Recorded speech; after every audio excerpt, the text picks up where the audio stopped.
What's up, hybrids? Welcome back to another episode of the Fandom Hybrid Podcast. This is Hanako, and I'm here with Casey, and we are discussing episode 10 of The Walking Dead season 11. And we are in the Commonwealth. Like, they didn't waste any time. It was like the Commonwealth showed up at the end of the last episode, and now we have been in the Commonwealth for a month. I was like, oh, okay, so we're just going to go straight into it. Okay. Now, I'm hoping they're going to give us some flashbacks in subsequent episodes because I need to see what the decision-making process was from, hey, I have an offer for you, to where they are now. Right. Like, we know that Maggie is not there. Lydia is not there. I haven't seen Aaron, so I'm assuming he's not there either. So I need to know what was in that decision-making process as far as who decided to go and who decided to stay. Right. And they're gonna have to show that because everybody is like, where's everybody else? It's too much stuff going on. But let's get into this episode. So why do they have a haunted house? Why? I was trying to figure this out. I was confused. When it first came on, I was like, I noticed. Wait a minute. I thought it was a dream sequence. I thought somebody was dreaming. I immediately thought haunted house. But we don't have our trademark Judith with her hat and her baby sword. Right. So that's why I thought it was a dream, because one, they're walking through this place in their walkers and they don't look scared, which was weird. And then, like you said, Judith didn't have her hat. And they were just walking through. And then when Daryl was like, okay, man, that's enough. He was like, okay, man. I was like, wait, what the fuck is going on? And then we find out they are actually in a haunted house or a haunted maze in the Commonwealth, and it's Halloween, and they're having a full-fledged carnival. Let me tell you, it was so weird watching this episode. Weird in a good way, because I like seeing a different side of things. Like, we've seen so much of the struggle and the, them not being clean, them not having a place to sleep, or we've seen enough of the struggle, but to see them in this seemingly normal situation, it was very weird. It took some getting used to. Right. It really did. First of all, RJ needs to stop fucking growing, because he's only supposed to be like 6. And he's almost the size of Judith. And we have to remember that Kaylee Fleming, who plays Judith, she's 14. So he's almost as tall as her. That dude needs to slow down, and he's going to be a grown-ass adult by the time Michonne comes. He going to meet his mama like, hey, mom, like in the color purple. He going to meet his mama like, hey, mama, how you doing? Girl. He'll be like, who is this grown-ass man? Right. But so we have this carnival, and again, it's weird seeing our people be in a regular world. It's strange. Judith and RJ are in costumes and they're enjoying the games. Carol is working. No. Hold on. Jude. Oh, excuse me. Jude. Excuse me. I'm so sorry. Jude, as she is taken to calling herself. Seeing Carol baking cookies in the bakery. These are all little throwbacks, right? All little. Because I noticed. I was like, okay, she's baking cookies. Ezekiel is minding the animals in the petting zoo. It's like, okay, so the questions that the Commonwealth asks when they are first brought into the community, it makes sense, because they basically put them in jobs that they had before everything fell, but it also causes problems, and we'll discuss that from later on in the episode, because you would think that with everything that happened to the old world, that they would try to do something a little bit different. But this community, the more we see of it, and I think this is really the most we've seen of the actual Commonwealth, how they operate and how all of the citizens interact. I think this is the first time we've seen it in depth. And it is it's strange, yes, but it's also worrisome to me because you see through the course of this episode, there are issues there. You know, you have apparently there is a small contingent of Commonwealth residents who are not pleased with the way things are, and they're protesting silently right now. But they have this one person who shows up at the end of the episode, or towards the end of the episode, who basically puts a face to the people who are protesting the Commonwealth. You see the different levels of classism in this episode, and I was like, wait, so we're going back to this? We're going back to the important people, the ones who have the big important jobs, and then you have the quote unquote lowly people, the wait staff, and the people who are not in that same hierarchy. And I was just like, okay, this is going to be interesting. And then finally meeting Pamela Milton, the governor of the Commonwealth, that was interesting as well, because I don't trust her. I don't like her. She seems very fake. Like, she gives this good performance, but then there's certain microaggressions with her, like the way that she speaks to Lance throughout the episode, you know, as far as the why, you know, I don't know if I want to say he hates her, but I do. Your mic is down low, but he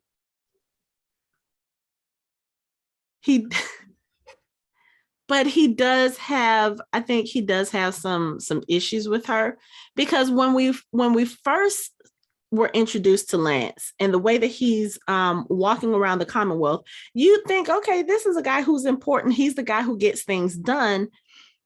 He's Miss Milton's right-hand man. But when you look at him in this episode, it's like, yeah, Lance is the person who can get things done, but he's not, it doesn't seem like he's very well liked or respected. And that was very evident when he was making his entrance to the party. Yeah. And everybody starts chanting Mercer, because Mercer was coming back behind him looking like a full goddamn snack at that.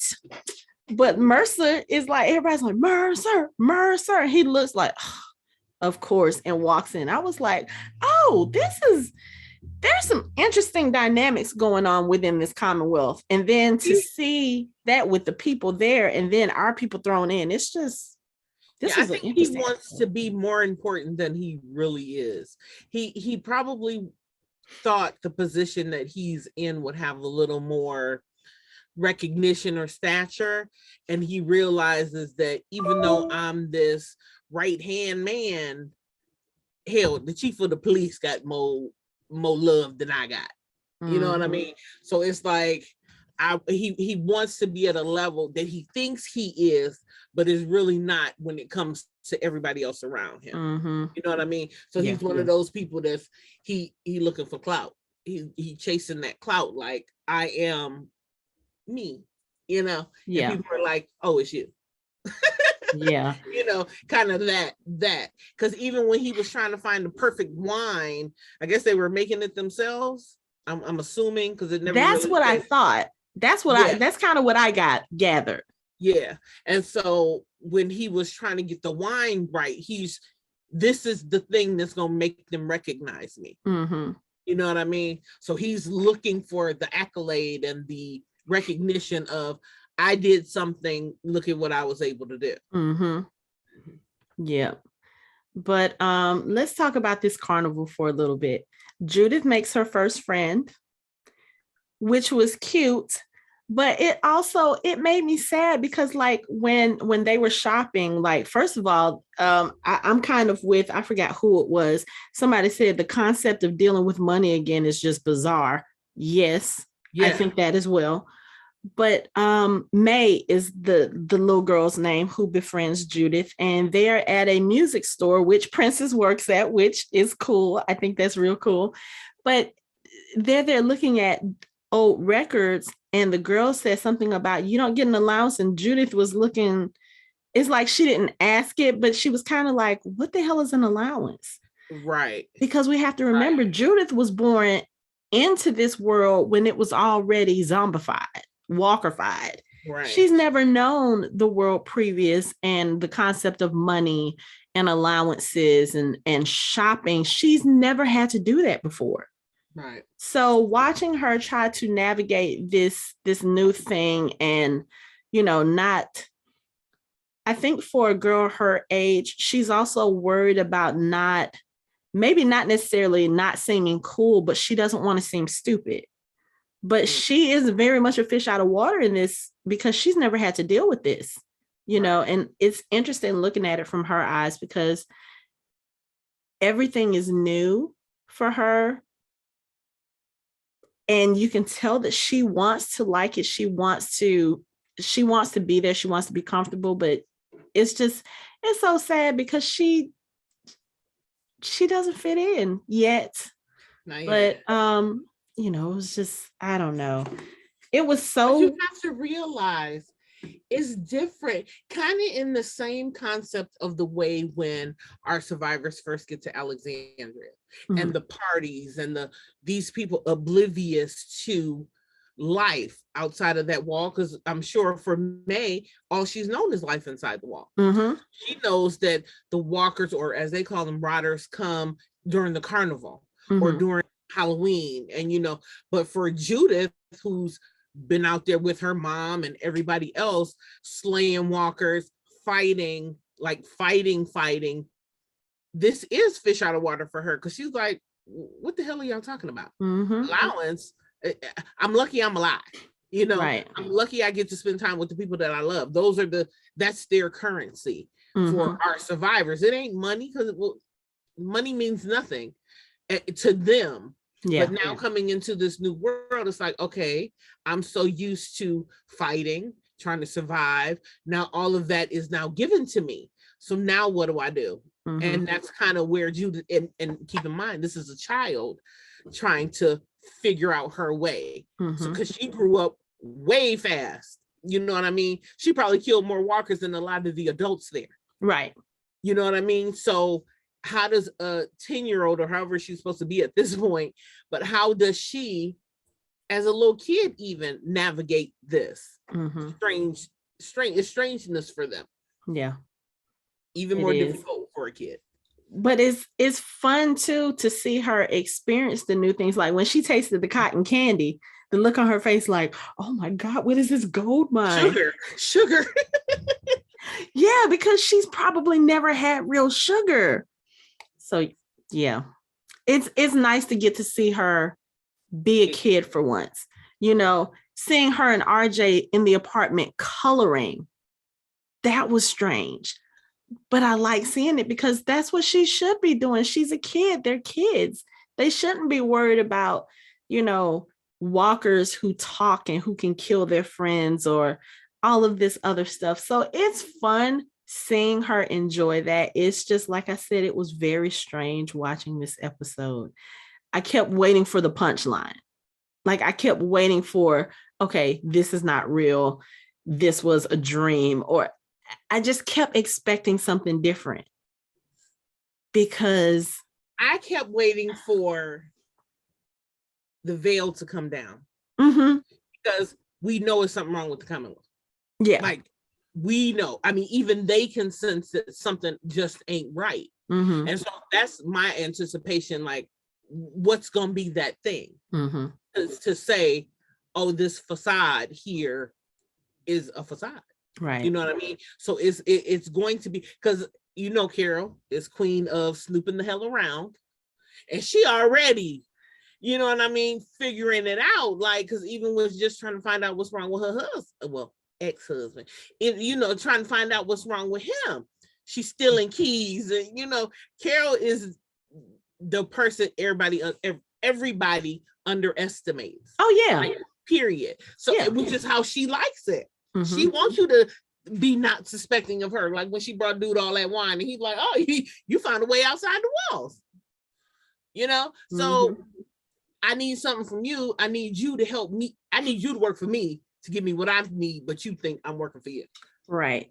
But the funny thing is, I feel like Carol is actually, I don't think she was necessarily suspicious of the Commonwealth at first. I think, even when she had the conversation with Daryl, which they're talking again. So I guess we're not going to get we're not going to get to see them actually make up, but they're talking again. But when she's having a conversation with him, she asked how are you doing or how are you liking it? He says it just takes, a lot to, it just takes some getting used to. Mm-hmm. And he keeps expecting like they're gonna have to do something. And she said this place was going long before we got here. Maybe we don't have to do anything. And I think Carol, this is probably something Carol really wants, because we know Carol has been battle weary for seasons now. Like, she does what she has to do when she has to do it. Mm-hmm. But if she had her way, she wouldn't have to kill anybody ever again. We talked about that in the last episode about with Daryl, that maybe he's probably at that point too, because he, of what he said to Leah, he was like, we're doing this all wrong.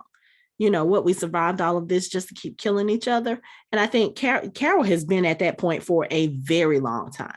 So she's probably looking at this like, I can do this. Like, all I have to do is just bake cookies and, keep an eye on Ezekiel from afar and watch Daryl fawn over or long after Connie, because I'm gonna need him to take care of that. Because when she walked off and he turned around and looked at her, you're like, you should ask her to the dance. No, ask her to the dance. I was like, Daryl ain't finna dance, this. But I think she's probably comfortable here, and I think she knows that things can get done a little bit better there. So like when she sees Ezekiel struggling and she asks him how he's doing, and he's like, oh, I'm fine. I feel great. I'm happy, blah, blah, blah. Carol knows, like, they were together for a long time. Mm-hmm. That was her husband. She's like, this motherfucking lying. Let me go see what's going on. So when she walked into the hospital and she grabbed the keys, I said, oh, she finna go find his file. She finna see what he's doing. And of course, we couldn't see what was going on, but we find out, you can see it just in her expression when Yumiko's brother walks in, which they did make him a doctor, even though that's what he didn't want. But when he walks in and she asks him, and she's like, I know he's in line in surgery. How long is it going to take you to get to number 147? You could just see it on her face that what she read was not a good prognosis. And then when she asked him, does he know how bad his chances are? She looked like she was about to fall apart. Like, this is not what she wanted. And, we're going to talk again. People can talk all they want about Carol and Daryl, whatever, and people who didn't like her with Ezekiel, whatever. She loves Ezekiel. Yeah. Because think about Carol wouldn't have been with him for that long if she didn't. Right. Because that wasn't the first relationship we had seen her in. She was with what's his name, Tobin, for a minute. And I think she cared about him, but not in the same way. But I think once she realizes, and Tommy says, the only way he'll move up on the list is if other people come off the list or whatever. Like, there has to be another way. And he says he's not going to move up on that list fast enough. Like, basically, we're probably not going to get to him before he succumbs to this illness. So, Carol. I think, though, Ezekiel knows that, because at the beginning, when he gave away Shiva's leash, mm-hmm. As people die and they know it's their time, they start giving away all their stuff. And then when he met up with her and he gave her the Henry box, I'm like, oh, mm-hmm. No. He knows. You know what I mean? He knows, but he's trying to, put on this facade again. Mm-hmm. I'm good. So when he when he gave away the leash, I was like, then when he gave away the box, I was like, okay. When he came in with that box, I was like, nope, we're not doing this. We're not doing this. We are not doing this. No, absolutely not. But yeah, when Carol hears that, that's when the wheels start turning. And she's like, okay, I got to figure out something. I'm going to tell you what I thought at first.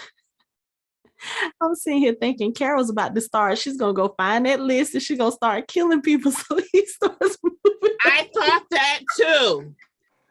No fucking lie. I thought that shit too. I said, oh Lord, she about to kill people off, people who don't need.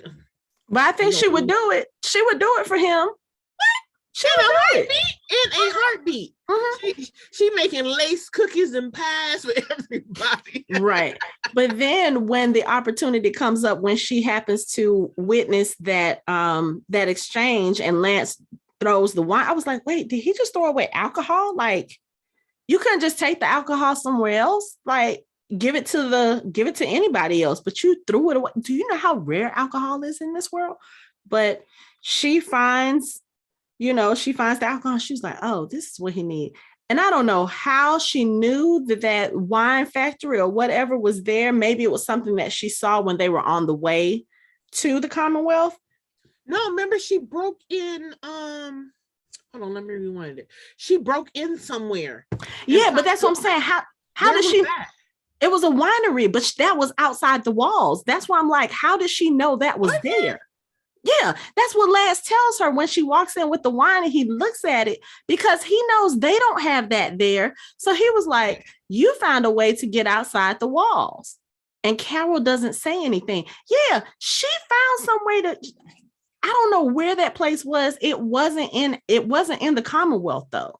Yeah, it said it was the only thing I could read on there watching real fast was Ohio. It's somewhere in Ohio. Yeah, so I mean, it was probably a wine manufacturer that was somewhere near where they are, and maybe she saw it on their way into, when they were making their way to the Commonwealth. But she found a way to go find some wine, and she was like, okay, I have a friend that I need you to save, I need to put at the top of this list. Okay. And then, at the end of the episode, when she asked him, how did the wine go over? He said, good. It's a good first step. She was like, okay, what else I got to do? She's like, y'all finna save my boo. What else I got to do? So find who doing this resistance. Oh, and that's probably what he's gonna do. But I also think so there was a lot going on in this episode. So this whole resistance thing, while they're having this masquerade ball, this party at the towards the end of the episode, one of the waiters tries to go to Governor Milton to speak to her, and he's kind of brushed off, and then he has an outburst in the middle of the party, and it turns out this is the same soldier whose ass Princess beat when they first got captured. So apparently, as part of the punishment for him allowing a prisoner to overtake him, he got demoted. So instead of being a soldier or one of the Commonwealth police, now he's a waiter. And according to him, that comes with he lost his apartment, because the apartments that they have the help or the new people in, those are some shitty apartments, because we see it with Daryl and Rosita. But he apparently lost his good apartment. He lost his, what did he say? His spending card. Again, concept of money is so weird. So he basically got demoted from the high ranks to the scrubs, basically. Right. And he was like, y'all don't care about us. He was like, do you even know my name? Do you know my name? And she's like, no, I don't, but I would like to. Bitch, it's a little bit late for that. He don't want to know his name. This dude apparently has been trying to get to you for months, been trying to talk to you for months, and you've ignored him. So, but when he was making his statement, and after he gets captured and turned in, and she tells them to take him away, he was like, you really think this ends with me? There are thousands here who are resisting the Commonwealth. And she asked Lance, she was like, are there thousands? And he was like, no. I felt like he answered that way too quick. I don't know if he's a part of it. He might be the leader. I don't know if I feel like he's the leader. He ain't the leader though. He don't give off leader vibes. He does not. Wait a minute, hold on. But yeah, he doesn't give off leader vibes, but he does, like I said, the way that you see Miss Milton talk to him or handle him throughout this episode, she does not like him. Like, she has disdain for him. Because when he came up and he says, Governor Milton, how's the wine? She was like, it's fine. And then, Max I'm gonna put it in quotes, Max, because I still think that's Stephanie, not Stephanie, or Stephanie, the real Stephanie. But she whispers something in her ear, and then she's like, I have a meeting I have to go to. And she just kind of leaves. And even when he brought the wine earlier and Max was talking to him, she was like, that's not up to the caliber that she wants for our new guest. And he says, this is the best that we can make in the, that we could get in the time allowed. She said, Miss Milton expects you to do better, or she knows you'll do better or something. But she also has a very dismissive air towards him. Yeah.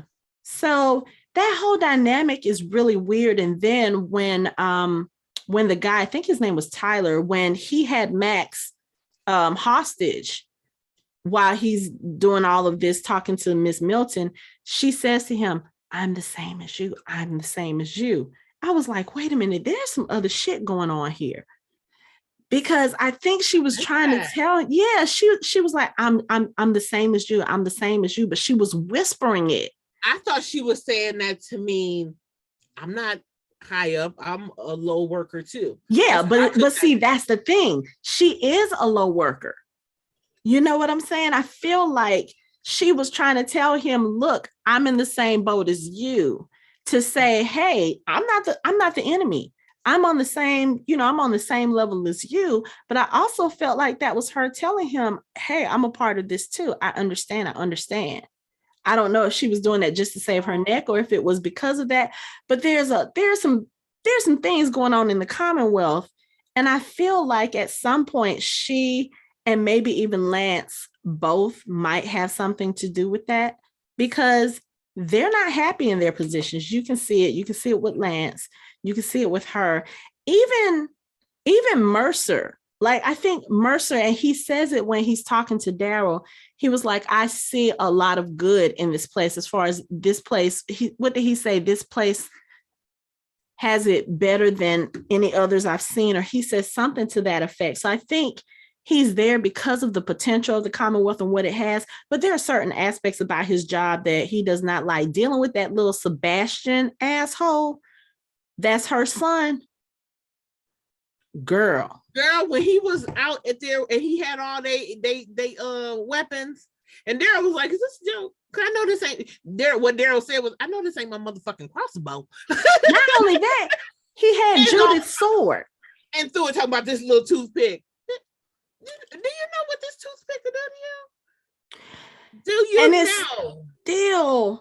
It's still so weird to me, because this supposedly is the same motherfucker that killed Rick Grimes in the comics. I don't see how. Because they found the perfect actor for him, because he's an asshole and I hate him. I don't even know him. But if I saw him, I'd be Eugene and I'd punch him in the face. And if you look at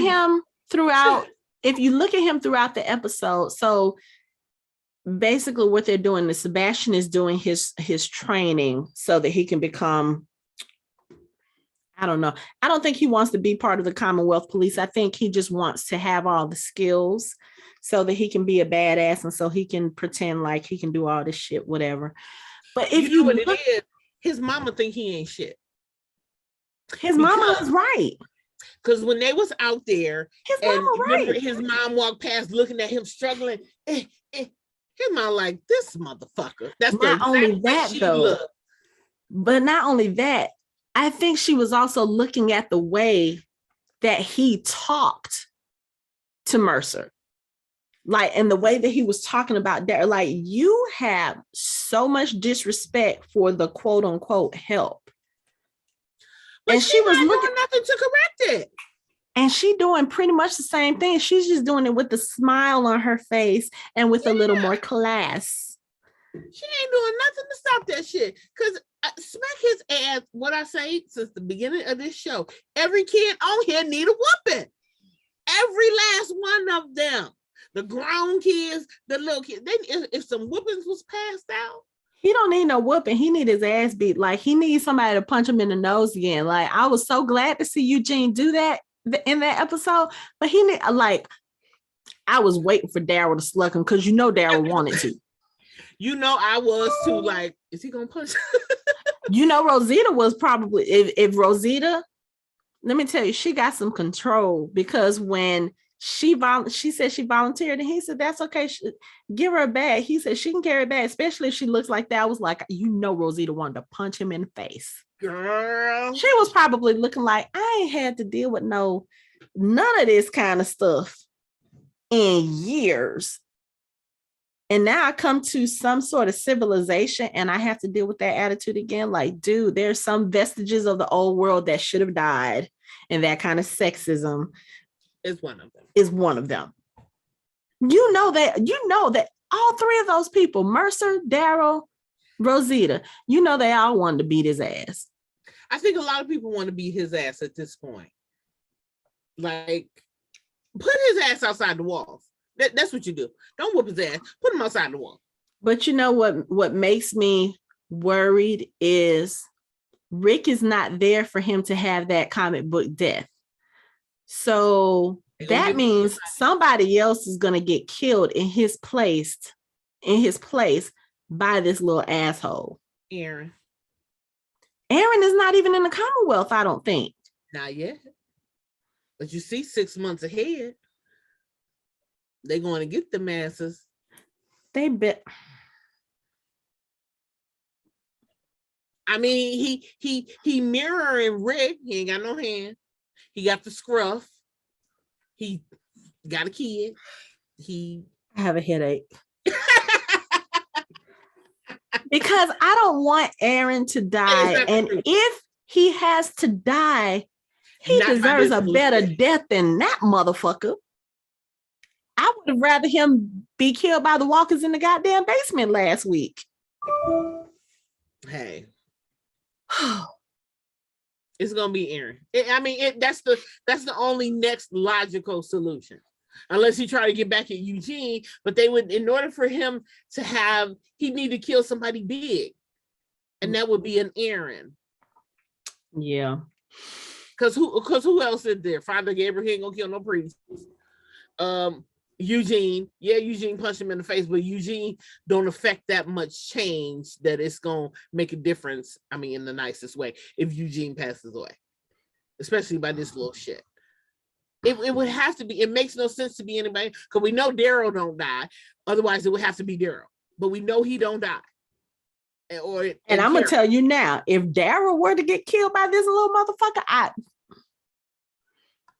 riot. No, but that's not gonna happen now, because Daryl done like hyped his head up a little bit. Oh, like, no, you caught him, to get a little brownie points with his mom. So now he's gonna be indebted to Daryl. Is what's gonna happen. He ain't gonna be indebted to nobody. He feels entitled. Think about the way he treated Daryl. When he walks up the thing, he messes with Daryl's tie. I'm surprised he ain't get punched right there. I'm so shocked. No, you ain't. No, because you know what? We have learned this. Daryl is good at keeping his mouth shut and kind of, fading into the background to see what he needs to see and do what he needs to do and figure out a way to get out of certain situations. You know what I'm saying?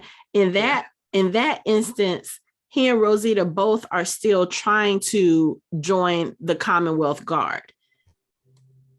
And I think the positions that they are in right now, or at that particular time, is kind of like that bottom rung on the ladder, on the class ladder, let's say. And him helping Sebastian by saying, okay, hey, you take him to your mom and, make her think that you caught him. That was his way of getting Mercer to see, okay, yeah, I can be a team player. Thinking back to Mercer's conversation earlier, because he tells Daryl, he was like, I know you're used to doing things on your own. I respect that, because at first I thought Mercer just didn't like Daryl, but he was like, no, I respect that. He said, but the team exercise was because sometimes we have to, what was it that he said? Sometimes you have to get out of our own way. Right. Sometimes you have to lift the other person up in order for you both to move forward, or for you both to move up. So basically he was like, yeah, we can't get forward in here on our own. That's not how it works. But you scratch my back, I scratch yours, or that sort of thing with, you know, the groups or the partners. It's like, yeah, we got to help each other to move up. And so Daryl was like, oh, okay, I see it. Because you see, as soon as Sebastian turned that dude into his mom, Mercer turned and looked at Daryl like, yeah, I know this motherfucker didn't catch you. He ain't called shit. Really? So, you know, and then like you said, the next time we see Daryl is 3 days later and he's looking in the mirror in the suit, and it's still weird. In a nice apartment. Because I was looking at like, okay, with the upgrades. They were in a better apartment. They had a bed. Judith had nice clothes. She had her hair styled. I was like, wait, hold up. I'm not ready for this. I was like, I just need to know where the hat is. Where's the hat? Oh, you know, that hat is still there somewhere. Better be. That hat is probably still there, but you know, they've got to, like we said, they're fish out of water. They got to try to blend in. Yeah. And I think they're right now, it seems like they're just playing nice, because from what I gathered from Daryl, this is supposed to be a temporary thing. Like he was talking about, you know, so you want to stay here even after Alexandria is all fixed up. And RJ was like, yeah. And Judith was like, as long as my mom knows where to find me, yeah. That's so awesome. My question is, if they're all there, who stayed back to repair Alexandria? I mean, maybe that's one of the things that Aaron is doing, because, you know, Aaron was very adamant. He was like, no, Alexandria is our home. That's why he was trying so hard to save the windmill and everything there, because he's like, no, this is our home. But Aaron can't do it by himself. So did they leave some people in the Commonwealth to help rebuild? Like, I'm just curious about how all of that is working. Like, you're giving them the option. Yeah, we'll help you rebuild if you want to, but you got to come work it off. Right. So, and I guess that's what they're doing, but seeing Daryl in that suit. Weird. So weird. I actually like Rosita in it though. Yeah. Like it seems like it fits her because of what she was like when we first met her. Like, think about it. Everybody thought that Rosita was military when we first met her. Yeah. But she wasn't. It was just who she had been around and the things that she had picked up. Right. So I think that's good for her. But even for her, she's starting, you know, with everything that's going on, she's starting to look like, okay, maybe this is not the great place that we thought it was. Like, there's some things going on. But you know what? I thought, like, especially when she was talking to Magna, and Magna was like, because, you know, she's trying in the interrogation of Magna, like, this is somebody you fought alongside, and now you sitting in here like she's just basically beneath you. Like, this used to be your friend, you know? I don't think it was quite that way. Because I felt like she was asking Magna the questions, but she was asking it like, okay, you know what? This is part of what I have to do. She said, I'm just trying to do, you know, I'm just trying to get to the bottom of things. And I think she was trying to do it in a non-invasive way. But like Magna says, she says here, it's just like the way things were before. You know, certain people are treated in a certain way and others are not. She was like, and you're here. Or she said, do you remember how that was? And Rosita says, yes, I am. And then Magna walks over. She says, but you're doing this. And she, you know, she's talking about you're being this person. And she just kind of looks at her. She walks off. And I think Rosita's basically like, look, I'm trying to build a life. I'm trying to do something better. I'm trying to make this work.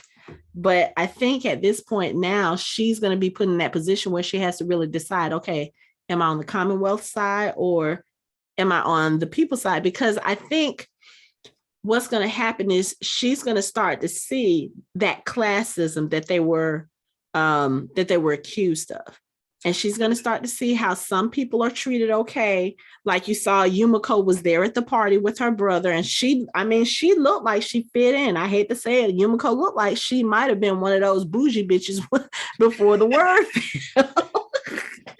because she felt like she was just at home. And then, of course, here it is, your former lover, your former girlfriend is the one that's serving you drinks at the party. And you don't even like, you can't even muster a hello. Right. I was just like, on her ass. Like, yeah, like, bitch, we slept in the same fucking bed. That part. And now we hear it, you don't know a bitch. What?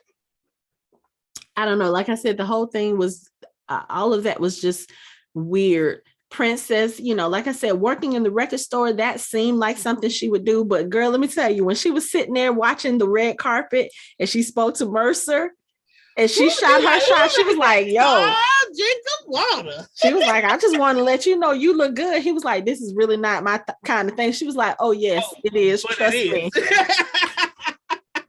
I was like, go on, shoot your shot, princess. And he was like, well, this is not my kind of thing. I really don't like this thing, but you want to make it better? And she was like, sure, come on. I was like, yes, girl. Yes. And then what he said, this ain't the dress code. He put that arm out like, come on, boo. Right. Yeah, because the guy was asking, he was like, what's your name? She's with me. There is a dress code. Mercer, look, he put that arm out like, does it look like I give a fuck about your dress code? At all. And the guy just, because Mercer is the celebrity in the group. Obviously, from the way that they were cheering him when he got there, you really about to tell him no? First of all, this motherfucker bigger than you. Second of all, do you see the look on my face? Does it look like I give a fuck about your dress code? Like, she looks beautiful. She got a crown on her head. Let's go. Girl, I was like, I am here for it. Do you understand me? I am here for it. Baby. I'm here for it. Girl, if I had thought about it, look, I would have put on my Mercer and my princess shirt. I forgot about it. But I'm here for that pairing. I am. Hello, we've been here for it since the beginning. We have. We have been shipping them since the beginning. Right.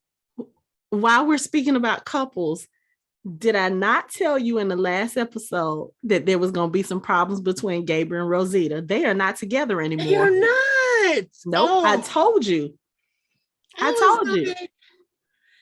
After work. Wait, what? I'll come pick her up from your place. What? I was like, oh. Pick her up. I was like, oh, so y'all did break up or something. And I was just, I don't know if that's a permanent thing or if it's just, we just kind of need our space, but. That's permanent all day. I think it's permanent.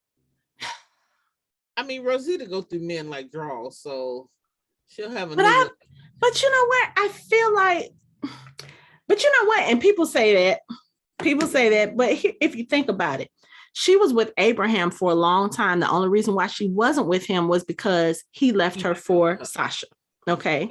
And then she had that little bitty thing with Spencer. She was with Sadiq. And then Gabriel. But she wasn't with Sadiq. She wasn't with, they were just having fun. But if you really think about it in the grand scheme of things, Rosita is living a normal life, just in unnormal circumstances. That's true. And I mean, the whole thing with Spencer was probably just a fling because with his personality and the way he was, I can't see Rosita being with him or being serious about him.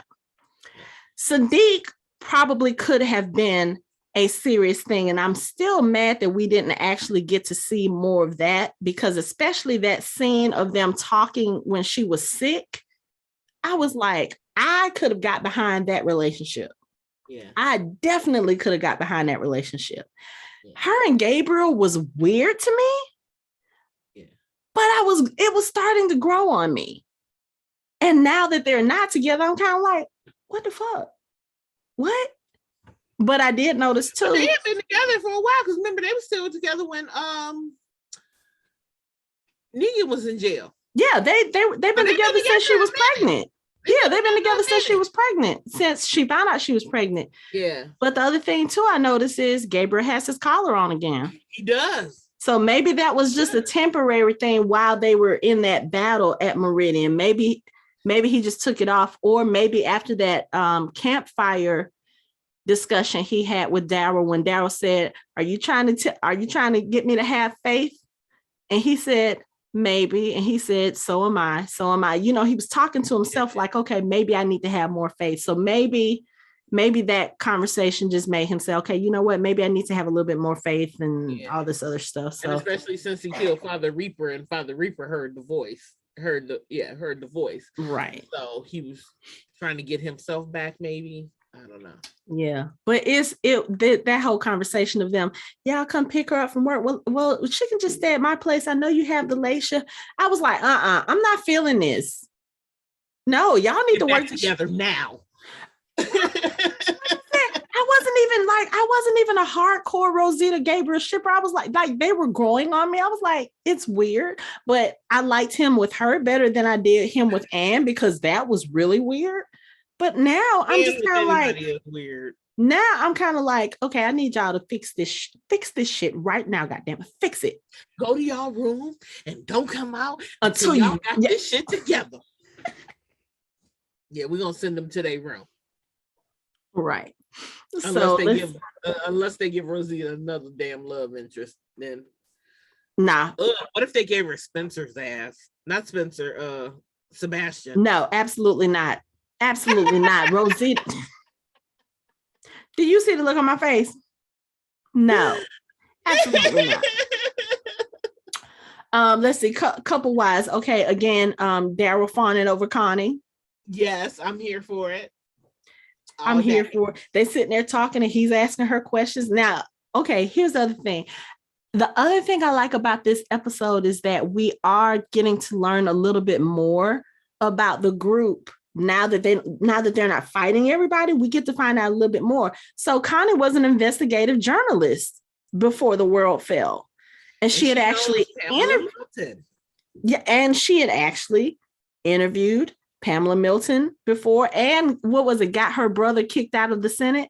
I think that was her uncle. Her uncle. Yeah, somebody. But yeah, so Connie was, and we find out that Carol used to read the tabloids because she knew who Pamela Milton was. And Daryl was like, I've never heard of her. And Carol was like, I used to read the tabloids a lot. And then when Kelly mentions that thing about Connie getting Pamela's uncle kicked out of the Senate, Carol was like, wait, that was you? Like, oh, okay. This small world. So weird, though. Again, so weird to hear them talking about their previous lives and the way that they were, because we have to remember Carol was just a housewife before. Right. And not only that, she was an abused housewife. So she probably read the tabloids to kind of get out of, to take her mind off of the shit that Ed was doing and all this other stuff. So it was weird seeing all of that. But then when she's like, oh, we have to go, we have to get ready for the thing. And she walks past Daryl turned around real quick. I was like, hate to see you leave, but I love to see you walk away. I was just about to say the same thing. And Carol was looking at Daryl and she's looking at him amused, which is so funny to me. I know there are going to be people like out there like, oh, she's looking at him. No, she's looking at him amused, like he wants to say something to her so bad. And she said, you should ask her to the dance. You know what? This is one of those situations where Daryl needs to get out of his own way. He need to go on ahead and ask that girl out. We all waiting for it. I'm waiting. You're waiting. They may as well just make it happen. Right. Just gonna do it, because we got enough drama with, or not drama or whatever. Rosita and Gabe done broke up.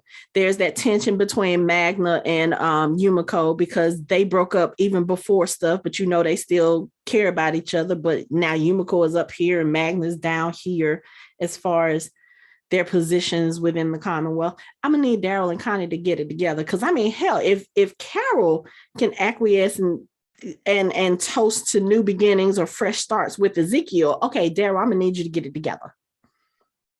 Have a new beginning, boo. Right. Have a new beginning that we all can see. Right. But I also think part of the reason why Carol is doing the fresh start thing is because Ezekiel may not have time left, and the only reason Carol separated from him was because dealing with the loss of Henry was too great for her. It was something that she just couldn't handle, and being in that relationship, a lot of people will tell you when you lose a child, that can either strengthen your relationship or it can break your relationship.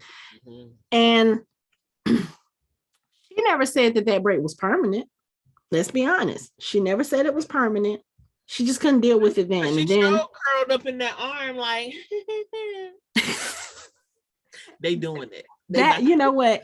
That scene was so cute because he brings, like you said, he brings her Henry's old box. And I felt like he was doing that because he was like, the things that were important to him, he's giving it to people that he knows will treasure those things after he's gone. So when I started seeing that scene, I was like, no, we're not doing this, Ezekiel. We're not doing this. And then Carol, I feel like she was opening that door for him. Like, okay, look, how are you really? He was like, I'm fine. And she's looking at him like, I know better. I was and and he tells her, he was like, maybe this place can be a fresh start. And she pours him the wine. But he's thinking for her, not for him. He's thinking for her, but she was like, okay, yeah, fresh start for us, for everybody. Yeah. Because he don't know that she know. And how bad it is. She about to move your ass up on this surgery list, boo. She was like, motherfucker, you ain't gonna die on me. Nope. I have had enough of that. We are not doing this. No. I have lost enough people. Exactly. But Ezekiel's gonna have to die in order for her to leave. She's not gonna just leave. To leave with Daryl, something has to happen to Ezekiel. And I hate to say it. Something's got to happen to Connie too. Because if Daryl and Connie get together, I don't see him just leaving. Mm-hmm.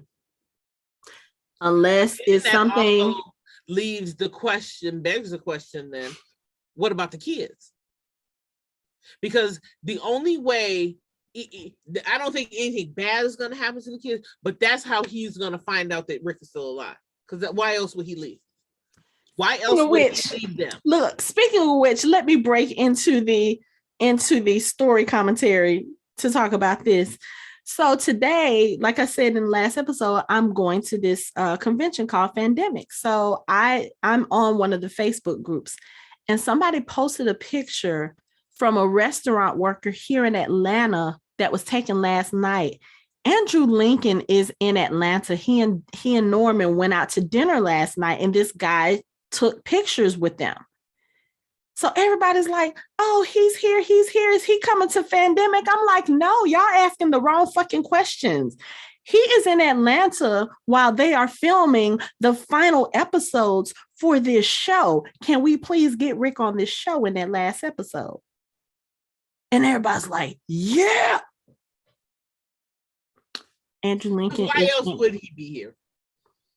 I mean, and it could be a lot of things. He might be coming to Fandemic, or he might be coming just because the show is about to end and he wants to see everybody. But that's too much of a no.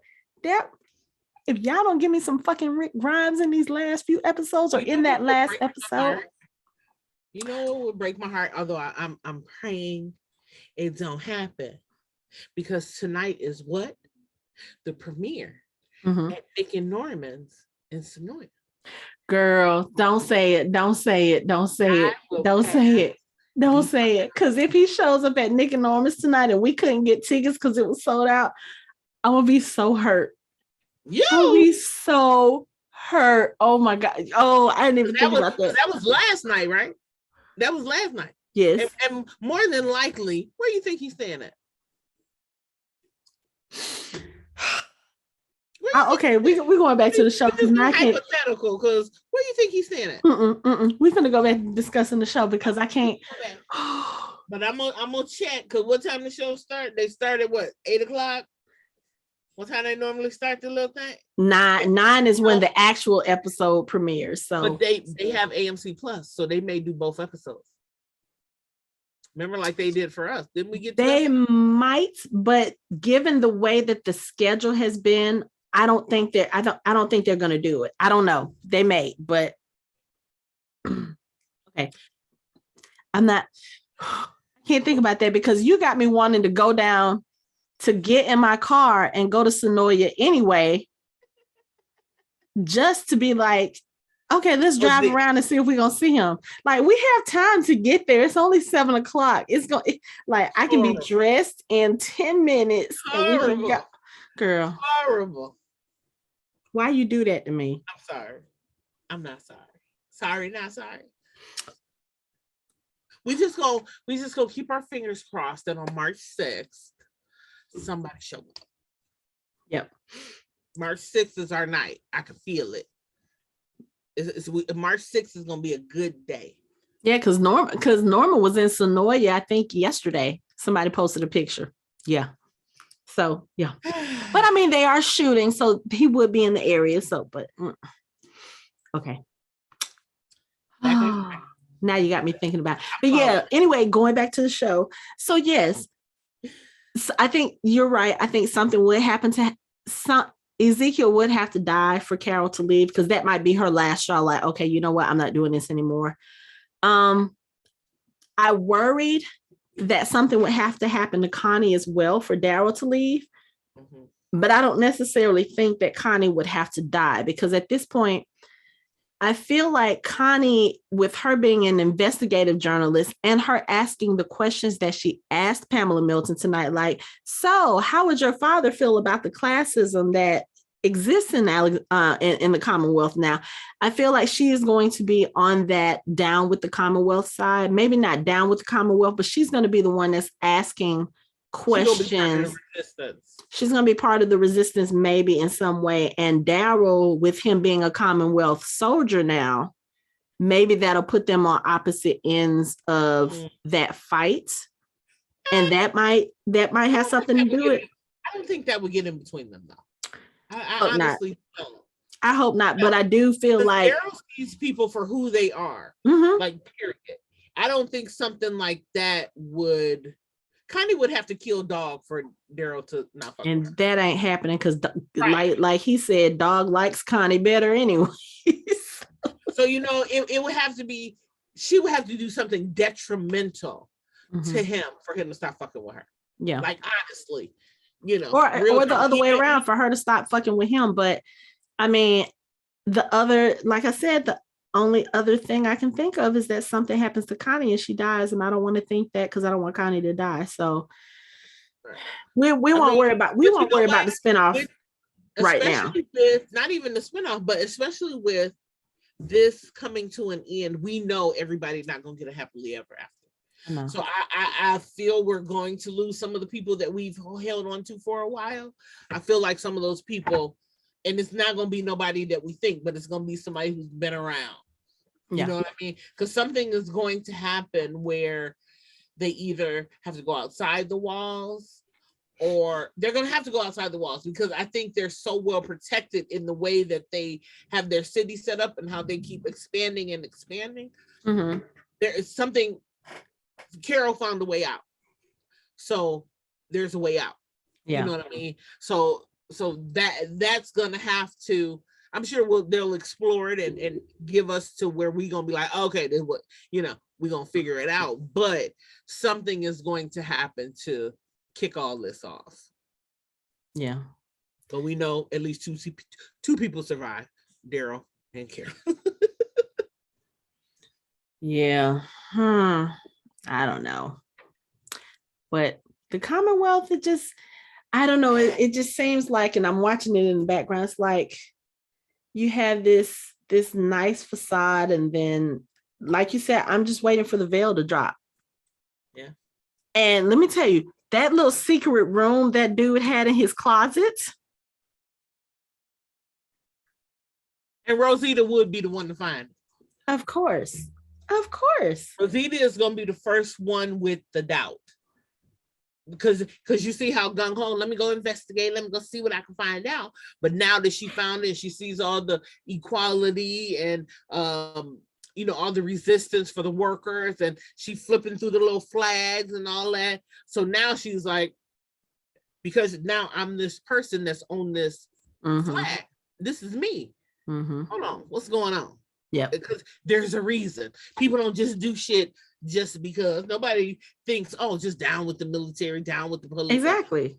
Like there's a reason for that. But you know what I mean? There in our world,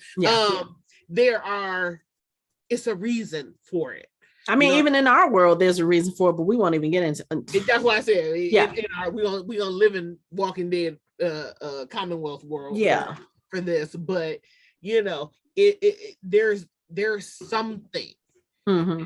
And this, again, like I said last week, it is the facade of this is this great place. Mm-hmm. And then we scratch under the surface and they eating people and they doing all this, and you know, all this underbelly stuff is happening. We're on this outside, you're like, oh, this is a great place to be and raise your kids and give allowances and go to the record store and the ice cream shop and have sugar.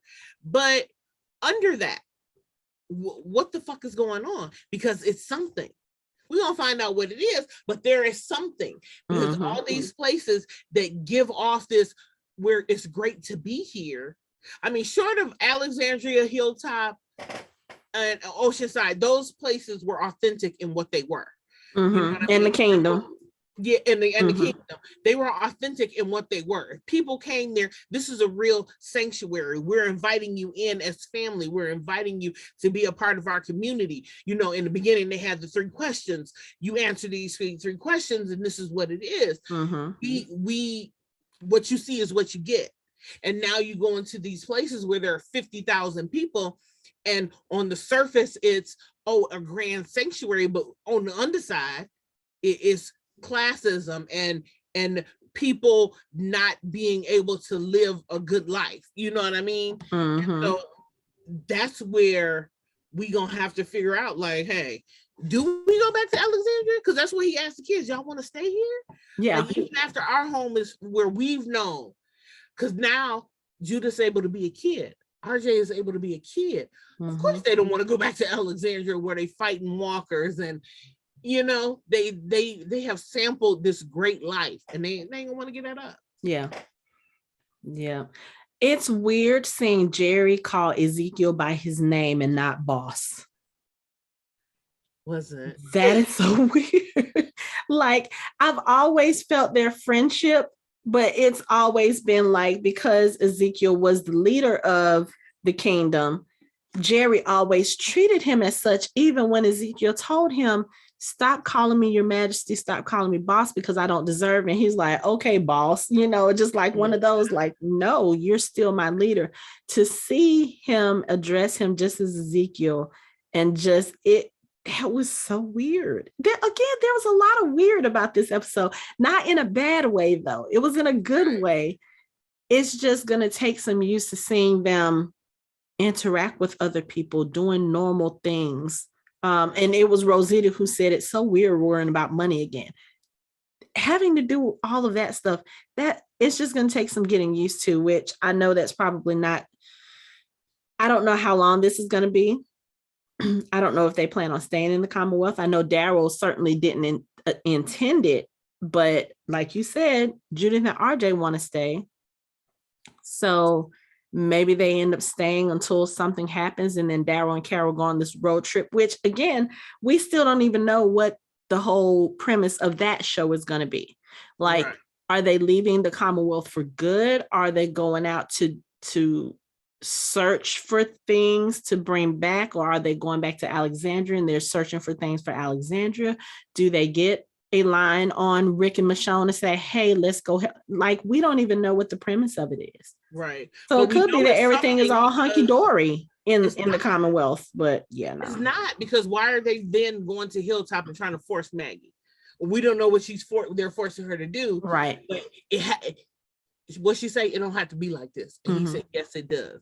So something ain't right. Daryl ain't just showing up to going to his, because that's his sister. He ain't just showing up at his sister's house like, hey, sister, you got to come do what the fuck they said. Yeah, but you know what, the other thing, I was thinking about this yesterday when I was thinking about that episode, like, we were talking, and because I was editing our other episode earlier today, we were talking about that bond with Maggie and Daryl and everything.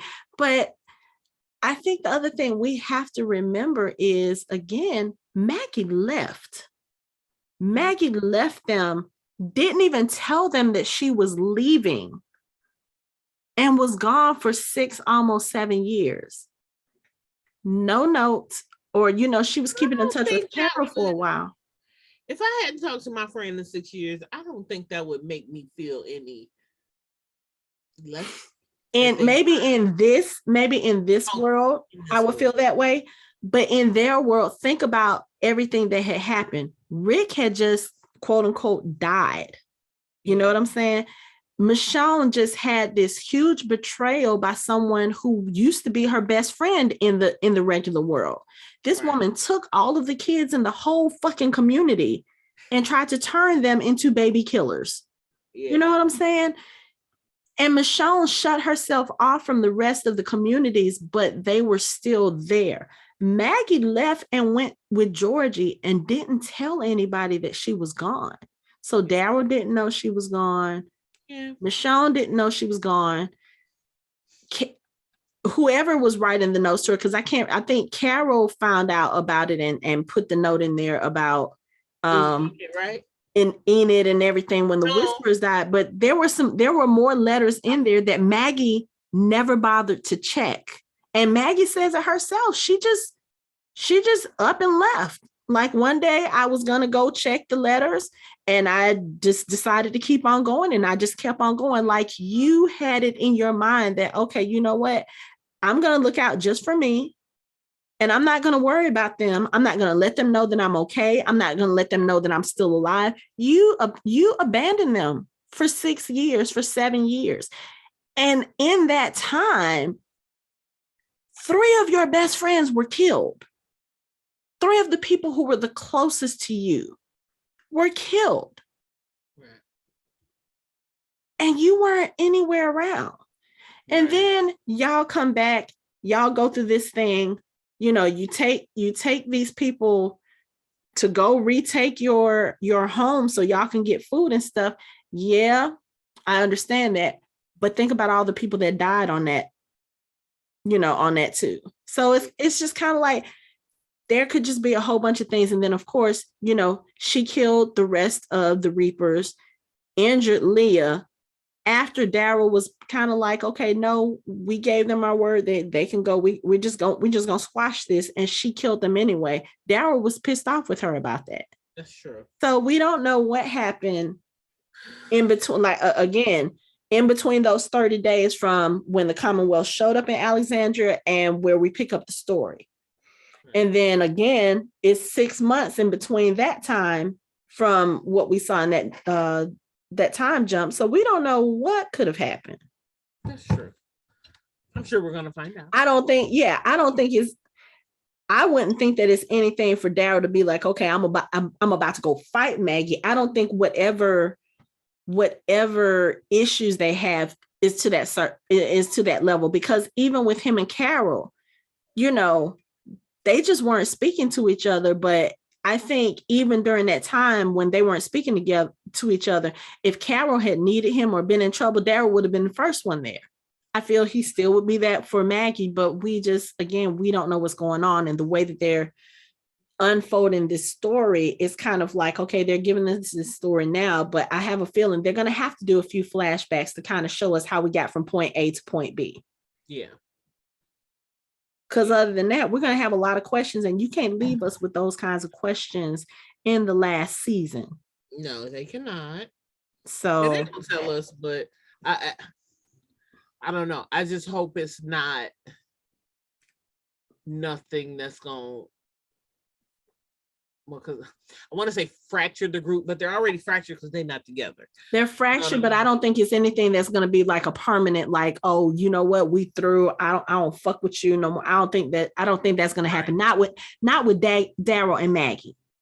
They have way too much history. There's way too much of a bond. I don't think that's going to happen, because here's the thing. Like we said, we know Daryl still feels like he's the one that's responsible for Glenn's death. Right. Even though everybody has told him, no, that's not the case. Maggie has even told him that. I feel like if Maggie didn't stop fucking with Daryl after that, then there's nothing that can break that bond. Nothing. That's true. So, yeah. True. we're just gonna have to see what's going on. It's just gonna be interesting to find out. It is. But now that we know that this whole down with the Commonwealth thing exists, I feel like that's probably going to be the last third of the season. It's going to be whatever this battle is going to be between the Commonwealth and whoever. True. And I still think the CRM is going to come in at some point. I still think that's going to come in at some point, maybe in that last third, but they have to mention them. You can't tell me that a community of 50,000 strong like the Commonwealth is not on the CRM's radar. You cannot tell me that. Yeah, that's true. And especially with everything that has happened with the CRM, with the Omaha, not the Omaha, but, with the New York facility being destroyed. And again, that fan theory that the group that Michonne joined is actually some of the people going to fight the CRM. You can't tell me they're not going to cross paths. And then the fact that Rick is probably with the CRM right now, you can't tell me that the CRM is not going to make an appearance in this show. Yeah. It just wouldn't make sense. Yeah. Because it has to happen here to tie everything together. Because even though they always say, "Oh no, this is a separate world," they all because hell, they linked Fear in The Walking Dead. So and in The Walking Dead World Beyond, they linked Fear and the main show, because they talked about that cabin in the Rocky Mountains that I told you actually, there are two characters in Fear the Walking Dead who are actually living in that cabin now that they mentioned. And then, of course, Jada's mentioned Rick, even though she never mentioned him by name. We all knew who she was talking about. And plus, she's the big crossover from that show. So, you can't tell me that the CRM is not going to make an appearance in the show in some. Oh, maybe we'll see Jada again.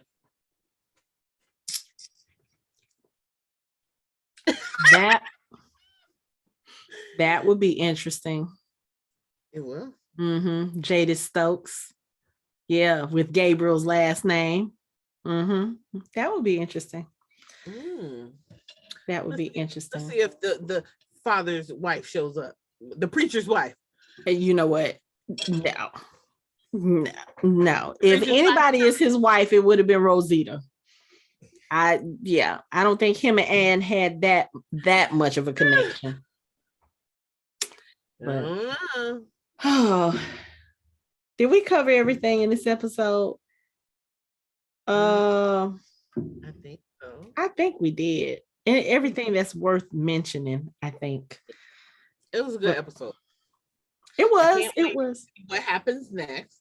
Because my straw and I can't wait to see what happens next, because we know Carol can get out. So once Carol know a way to get out, everybody gonna know a way. Our group is gonna know a way to get out. Yeah. So I think once they have an exit strategy to figure out whatever that's gonna come into play, we're gonna see what that is, or maybe that could be a good reason why Daryl says Maggie has to come.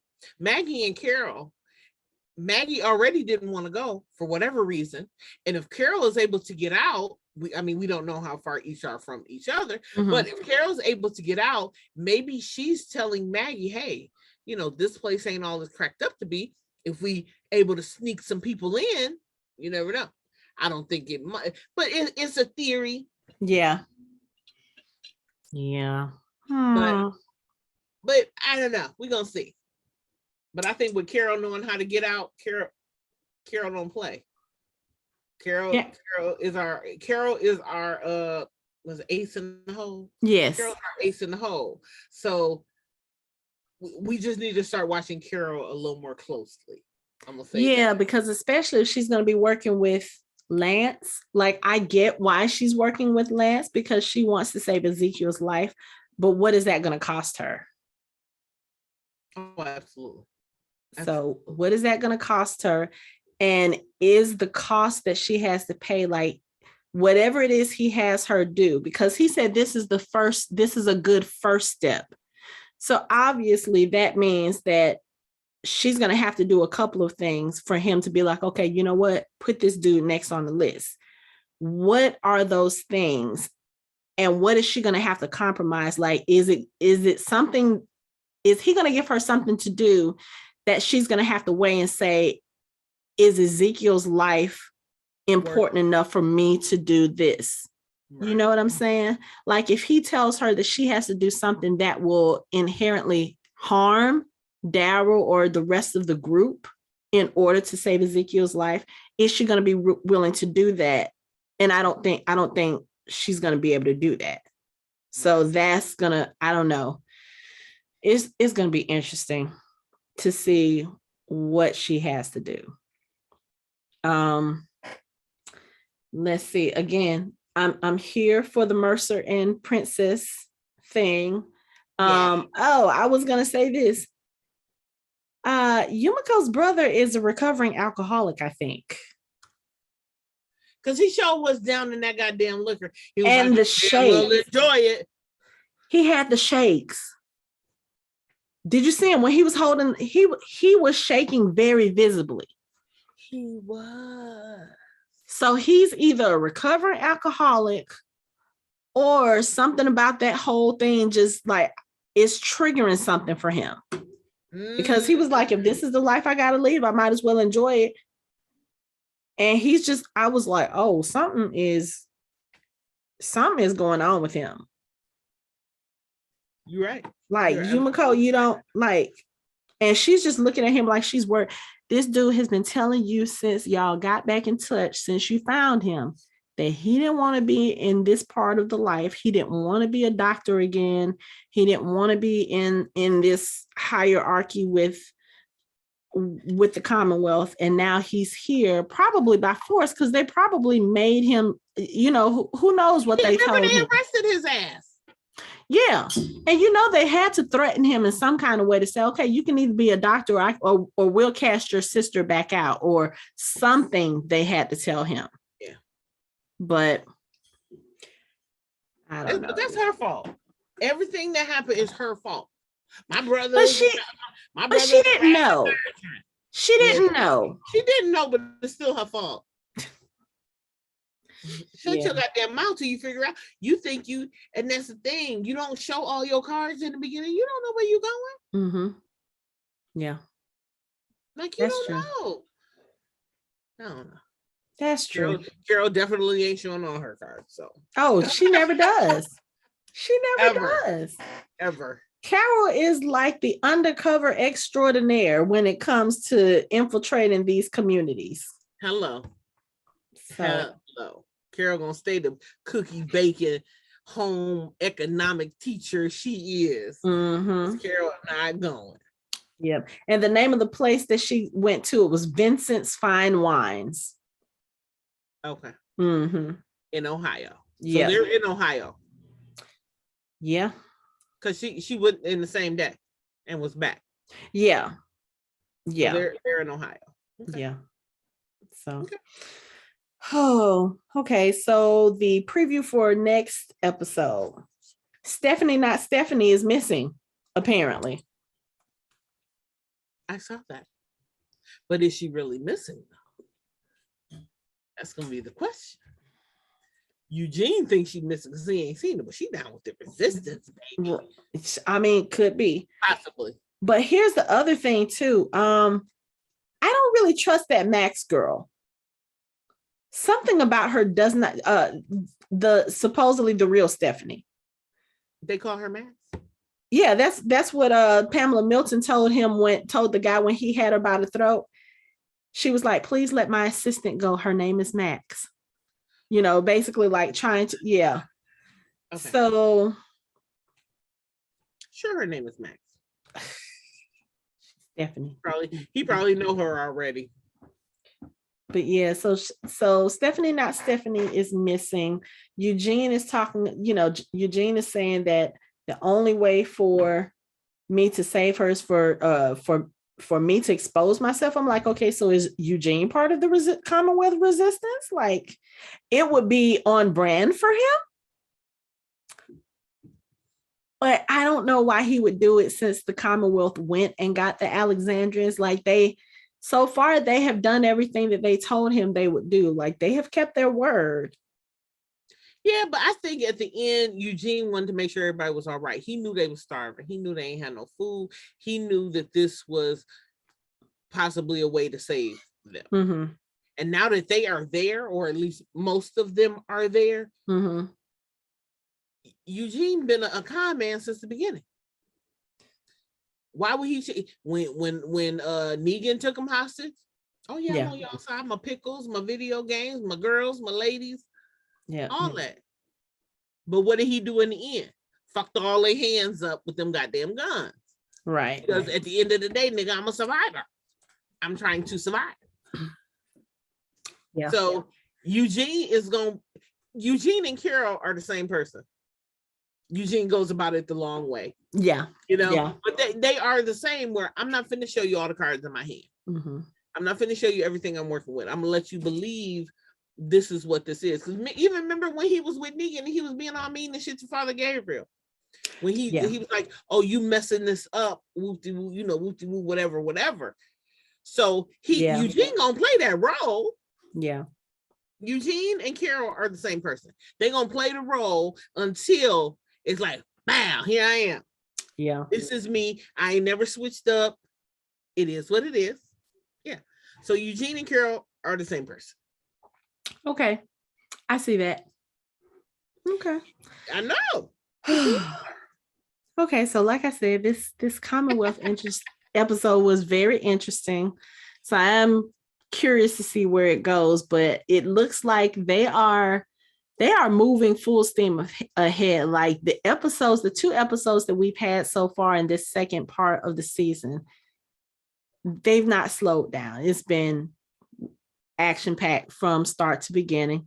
Yeah. I don't see that being any different for the 3rd episode. And like I said, the 3rd episode seems like they're really trying to find out this mystery of what happened to Stephanie, and it has something to do with Eugene and him and Princess, and looks like they're going to be doing something. Lance is telling Carol he wants her to be a part of the Commonwealth, so I don't know what that is. Mercer has a whole bunch of somebody's blood and guts on his orange Commonwealth suit, so that's going to be like, what the hell was that? So I don't know. I'm enjoying this season. Real interesting. Mm-hmm. It is. So, we'll keep it going. I know we'll keep it going, and hopefully, we'll keep track of any other Andrew Lincoln sightings in Atlanta and see if we can figure out what the hell he's doing here. So hopefully we'll have more on that. But for now, that is it for our show. You can find us online at www.fandomhybrid.com. We are on social media on Facebook, Instagram, and Twitter at Fandom Hybrid. You can watch our videos on YouTube, and you can listen to our show on all major podcast streaming platforms. Thanks for listening. We hope you join the conversation next time.